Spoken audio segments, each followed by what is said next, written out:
Welcome to K-Catalog.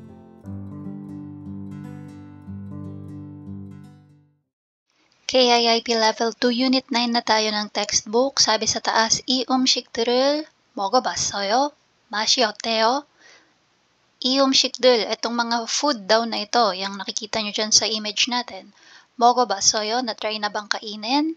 맛이 어때요? Kamusta naman daw ang lasa or anong lasa? So, tingnan natin. 재료가 신선하다. 재료. Pag sinabi mong 재료, ito yung ating mga ingredients. So, gulay, meat, yan. Tapos, 신선하다, fresh. So, ingredients, yung 재료. And then, yung 신선하다, ibig sabihin po niyan is fresh. Okay? So, fresh yung mga ingredients. Next one, 국물이 시원하다. 국물, ito yung ating mga soup. Okay? 시원하다, refreshing. So, pwede din siyang fresh, no? Or refreshing. So, ibig sabihin yan, halimbawa, di ba, pag tayo ay humihigop ng sabaw, yung ating pakiramdam na nagiginhawaan yung lalamunan natin, di ba? Yun yung expression na to, 국물이 시원하다. Okay? Nakaka-refresh yung paghigop ng sabaw. And then, 달다, 쓰다, 시다, 짜다. So, makita nyo yung image natin kung ano yung mga example na dyan, food na nandyan. 달다, ibig sabihin, sweet, matamis. 쓰다, bitter, mapait. 시다, sour, maasim. And then, 짜다, salty, maalat. Tapos, dito naman sa baba, meron tayong 매콤하다. So, pag sinabi mong, isulat ko dito yung 맵다. Hindi nalagay dito yung 맵다. Pag sinabi mong 맵다, ito, spicy. So, talagang maanghang, And then, 매콤하다, a bit, or maanghang-anghang. Kumbaga, moderate lang yung pagiging spicy niya, no? Hindi siya, kumbaga, tolerable siya. Tapos, 짭짤하다. So, ito naman, a bit salty. Maalat-alat. Okay? So, yung maalat, tada. Yung maalat-alat, 짭짤하다. Next one, 싱겁다. 싱겁다 means bland or sa Tagalog ay matabang. Yan. And then, 조미료가 들어가다. So, 들어가다, ibig sabihin po niyan is may something na nilagay. Okay? So, 조미료, ibig sabihin po ng 조미료 is yung ating mga seasoning or condiments. Okay? Seasoning or condiments. So, ito yung ating mga, hochu. Ano yung hochu? Paminta, ayan. O kaya asin. So, dito nakalagay X, no? Ibig sabihin, walang condiments or seasoning na nilagay. Magic sarap, yan, betchin, mga ganyan. Pero pag sinabing durogada, ibig sabihin, may nilagay. Okay? Next, 달콤하다. So, dito naman, manamis-namis. Okay? Bit sweet. So, yung matamis, dalda. Pag 달콤하다, manamis-namis. Tapos, 새콤하다, maasim-asim. Okay? So, yung maasim, shida, maasim-asim, 새콤하다. Yan. So, ito po yung ating mga words na may kinalaman sa food and yung mga taste nila. Now, ang sabi dito, 이 음식들은 맛이 어때요? Ano daw ang lasa ng mga pagkain na nandito? So, yung una, sabi niya, 매콤하고 짭짤해요. So, again, yung 매콤하다, a bit spicy. Okay? And yung 짭짤하다, bit salty. So, maanghang-anghang na, maalat-alat. Okay, yung mga nandito sa Korea, alam nila yan. Ito yung tinatawag na 돼지고기 제육볶음. So, siya, no? Minix siya with gochujang sauce. And siya ay pork. Next one, yung vegetable salad natin. Pwede natin gamitin yung word kanina na 재료가 신선하다. So, ulit yung, so dito naka-heyo, tayo din. Heyo yung gawin natin. 재료가 신선해요. Cheryo, again, yung mga ingredients na ginamit dyan. No? So, iba't ibang klase ng gulay. May pipino, may kung ano man yung na yan, gulay na yan. And then, 신선해요, ibig sabihin, fresh. Next one, so yung ating hemultang na maanghang, ayan. So, pwede natin gamitin yung 맵다, 매워요. Kung ikaw ay naaanghangan dito, so pwede mong sabihin 매워요. Or kung para sa'yo, tolerable yung ano niya, anghang niya, pwede mong sabihin 매콤해요. Ayan. Or yung word kanina na ginamit, no, yung about sa paghigop ng sabaw. So, 국물이 시원하다. Okay, refreshing. So, 시원해요, 시원해요. Ibig sabihin, pag inigop mo yung sabaw, nakaka-refresh. Next, ito, dessert. So, matamis-tamis. Ano yung matamis-tamis? 달콤하다. So, magiging 달콤해요. Or, kung sa tingin mo, pagkatikim mo dyan sa food na yan, sa dessert na yan, masyadong matamis, pwede mo sabihin, ano ba yung matamis? Darayo. So, dalda, magiging darayo. Gusto mong emphasize na sobrang tamis? Nomu darayo. Pwede mong dagdag yung nomu. Sobrang tamis. Ayan. Okay? Now, for the first grammar ng Level 2 Unit 9, we have the grammar 것 같다. So, ididikit mo siya kay verb or kay adjective. Ang sabi, 어떤 일에 대한 추측을 나타낼 때 사용해요. Gagamitin mo daw si 것 같다 kapag mayroon kang speculations or hula, guess, about sa isang bagay. So, yung hula mo doon, pwedeng action or yung description mo doon sa bagay na nakita mo or meron ka. So, para mas maintindihan natin, pwede nating isipin yung mga salitang I think, ayan, sa tingin ko.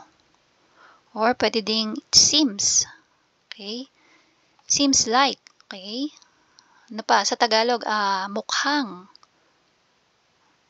Okay, mukhang, o kaya sa tingin ko, yan. Or feeling ko, pwede din yon. Kasi nga, hinuhulaan mo. Okay? So, tingnan natin mga example. 이 음식 먹어봤어요? Na-try mo na bang kainin yung pagkain na to? So, tinitingnan nila yung menu, no? Mag-order sila ng food.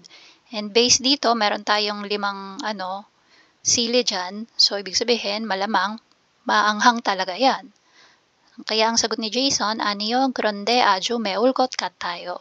Hindi niya pa daw na-try, no? Nakainin. Kaya lang mukhang sobrang anghang niyan, sabi niya. Okay? So, from the word 맵다, okay, 맵다, so dinrop si da, and si biyup, naging u, kasi nga irregular verb, irregular adjective. So, naging 매우. Tapos, dinagtungan ng real 것 같다. Yan. So, si gatta, ginawa lang present form, no? Kaya naging gattayo. 매울 것 같아요. Sa tingin ko, sobrang anghang yan. Next, sabi ni Ga, 저 가방 좀 보세요. 예쁘죠? Yan. O, tingnan mo yung bag na yun, no? Ang ganda, no? Sagot ni Na, 네, 정말 예쁘네요. 그런데 좀 비쌀 것 같아요. Niya, ay, oo nga, ang ganda nga, no? Sobrang ganda nga, no? Tapos sabi niya, kaya lang, mukhang, o kaya, it looks like, okay, a bit expensive. So, from the word bisada. Okay, so, bisada is an adjective. So, dinrop si da. So, bisa, wala siyang batchim. So, real, 것 같아요. Yan. Another one. 구름이 많이 끼었네요. 곧 비가 올 것 같아요. Sabi niya, marami daw namumuong ulap. Kaya naman, mukhang uulan na daw soon. Okay? So, sabi niya, tiningnan niya yung sky, tapos nakita niya na maraming ulap na namumuo or makulimlim, kaya hinulaan niya yung magiging sitwasyon. Sabi niya, got is para almost, no? Or soon. Niya, seems like it's going to rain soon. Okay? So, next one. 동생이 이 선물을 받으면 아주 좋아할 것 같아요. Sabi niya, pag na-receive or if ma-receive ni kapatid itong regalo na to, sobrang magugustuhan, 좋아하다. Okay? So, feeling ko sobrang magugustuhan niya. Okay? Or, I think, sobrang magugustuhan niya. Sino? Si kapatid. Kapag na-receive niya daw yung gift na yon. Yan. So, again, pag hinuhulaan mo or nag-speculate ka on something. Dito tayo sa rules. So, ulgot katta kapag ang verb or adjective mo ay may batchim or nag-end sa consonant. Pag wala namang batchim, nag-end sa vowel, real got katta. Example, 먹다 naging 먹을 것 같다. 맵다, tsaka si dalda, yan, mga irregular natin, no? So, mamaya na yan. Si tsada muna. Tsada, maalat, 짤것 같다. Ito na, 맵다, again, yung biyup naging u, kaya naging 매울 것 같다. dalda, so dito, ang nangyari, drop si da, and then as is lang si real. Okay? So, naging 달 것 같다. Parang ang inad na lang is 것 같다. Yan. Para dun sa mga irregular verb natin or adjective na nag-end sa real batchim na. Okay? So, example, another one is palda, to sell. Yan. So, magiging pal 것 같다. 것 같다 na lang yung idadagdag. Dito naman sa 맵다, yung mga biyop yung batchim. So, another one is 돕다, to help. So, magiging 도울 것 같다. Ibig sabihin, I think, will help. Yan, 도울 것 같다. Mga other example ng irregular. Now, apply natin si grammar na 것 같다. Sabi sa instruction natin, 그림을 보고 이야기해보세요. So, check natin yung image. Nakalagay 식당, restaurant, tapos nag-uusap silang dalawa. And, if mapapansin nyo, nasa labas sila. Wala sila sa loob ng restaurant. Sabi dito, 이 식당에 자리가 있다. Pag sinabi mong 자리, ibig sabihin yan is yung space or slot. Ibig sabihin may pwesto daw. 있다. Ginawa siyang question. So, ang pagka-transform sa kanya is, 이 식당에 자리가 있을 것 같아요. So, ginamit na si, 을 것 같다. And, naka-ayo-oyo form lang siya. So, ginawa siyang present form dahil ginawa ng sentence yung nandito sa box natin. Okay? So, naging question form siya. 이 식당에 자리가 있을 것 같아요. Sa tingin mo ba may papupwestohan tayo dito sa restaurant na to? And then, yung babae, ang sagot niya, 손님이 많아서 자리가 없을 것 같아요. Sabi niya, maraming customer kaya sa tingin ko ay wala tayong mapupwestuhan. Okay, 손님이 많아서 자리가 없다. So, dito sabi, madaming customer kaya walang pwesto. So, dito si 있다, ginawang 있을 것 같다. Or 같아요. Tapos, question. Dito naman, yung sagot niya, si 없다, naging 없을 것 같아요. And dahil sagot nga siya dun sa question, naka-period yung dulo, no? Hindi question mark. Try natin yung numbers 1 to 3. So, dito, yung mga nasa blue na text box, so, 여자 친구가 선물을 좋아하다, 약속 시간에 도착할 수 있다, 아이가 자전거를 잘 타다. Ito yung mga magiging questions. Okay? Tapos, yung nasa baba na purple text boxes, ayan na yung magiging answer. So, dito sa number 1 muna, 여자친구가 선물을 좋아하다, magiging 좋아할 것 같아요. And then, yung question, yung answer, 꽃이 예뻐서 좋아할 것 같아요. Okay, ano ba yung sabi dyan? Sa question, 여자친구가 선물을 좋아할 것 같아요. Sa tingin mo ba magugustuhan ng girlfriend ko itong gift? Sagot, 꽃이 예뻐서 좋아할 것 같아요. Maganda yung mga bulaklak kaya sa tingin ko magugustuhan niya yan.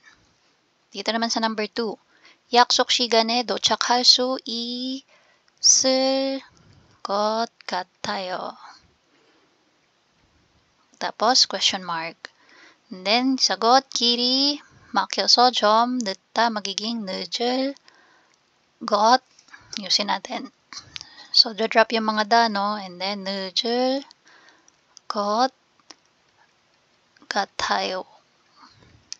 Sabi, sa tingin mo ba ay darating tayo on time doon sa ating meeting, yaksok, yung napag-usapan nila? 길이 막혀서 좀 늦을 것 같아요. Ma-traffic kaya sa tingin ko medyo malilate tayo. Number 3, 아이가 자전거를 잘 타다 magiging 잘 탈 것 같아요. Tapos yung sagot, 아빠가 안 잡아줘서 넘어질 것 같아요. So yung sabi sa question, sa tingin mo ba ay makakapag-bike ng maayos yung bata? Ang sagot ng kausap, hindi kasi siya inaalalayan ng papa niya, kaya sa tingin ko ay matutumba or sisemplang siya. Okay, so yan yung numbers 1 to 3. Dito naman sa baba, 다음에 대해 친구들과 함께 말해보세요. So, try nyo daw mag-practice ng pag-uusap ng kaibigan mo kung may kasama ka dyan.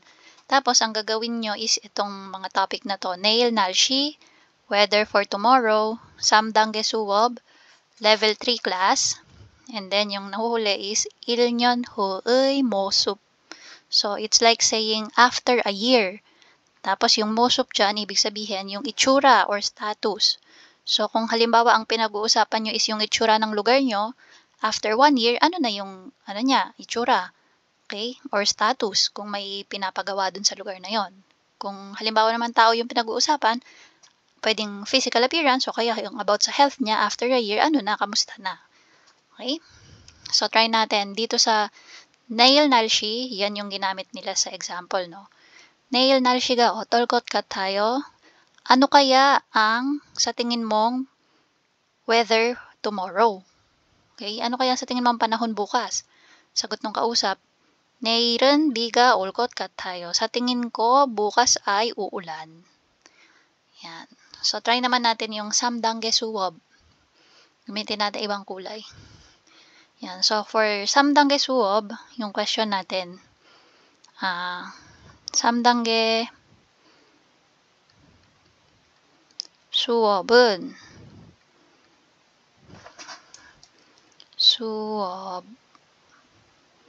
수업이 na lang. 3단계 수업이 어떨 것 같아요? Pwedeng same na lang yung question, no? 어떨 것 같아요? Ano sa tingin mo? Or, kung ayaw mo ng 어떨 것 같아요, pwede natin isipin, 쉬어요? Yung word na 쉽다. Okay? 쉽다, ibig sabihin is easy. Madali lang. So, paano mo siya gagawing ulgot 같아요? So, si biyup, again, irregular siya, no? Belong siya sa mga irregular na adjective. So, yung biyup magiging u. Okay? So, magiging suobi, she, ul, yan. So, dahil u siya, real, got 같아요, yung idudugtong natin. 쉬울 것 같아요. Sa tingin mo ba madali ang level 3 na class? Yan. Tapos, sagot kunyari yung kausap, no? 아니요. hindi. Yan. 3단계 수업이 ano yung kabaligtaran ng madali, mahirap. Okay? So, sa tingin ko hindi. Sa tingin ko mahirap yung level 3 na class. So, 3단계 수업이 어렵다. So, si 어렵다 magiging 어려울 것 같아요. Yan. So, 아니요, 3단계 수업이 어려울 것 같아요. How about yung 1년 후의 모습? So, kunyari sa lugar nyo may may pinapagawa. Kunyari, nagpapatayo ng kung ano-ano, maraming ilaw, ganyan. So, after a year, ano sa tingin mo yung magiging itsura? Okay? So, dito, yung 1년 후의 모습, dito natin lagay yung question. So, kunyari yung lugar natin, or yung street, 우리 동네의 모습.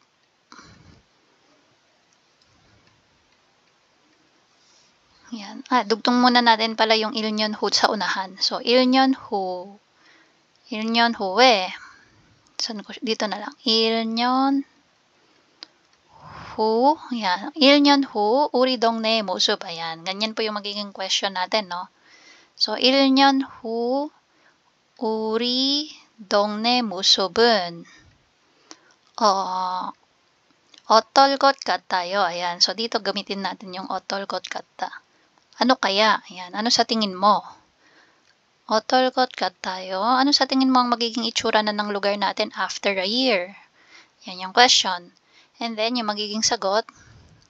So, again, yung sinabi ko kanina na scenario is maraming pinapatayo ng mga street lights at kung ano pa na magpapaliwanag sa lugar nyo.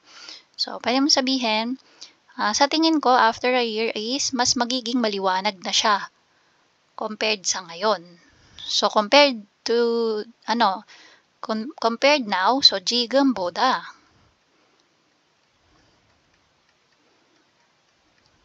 더 more brighter.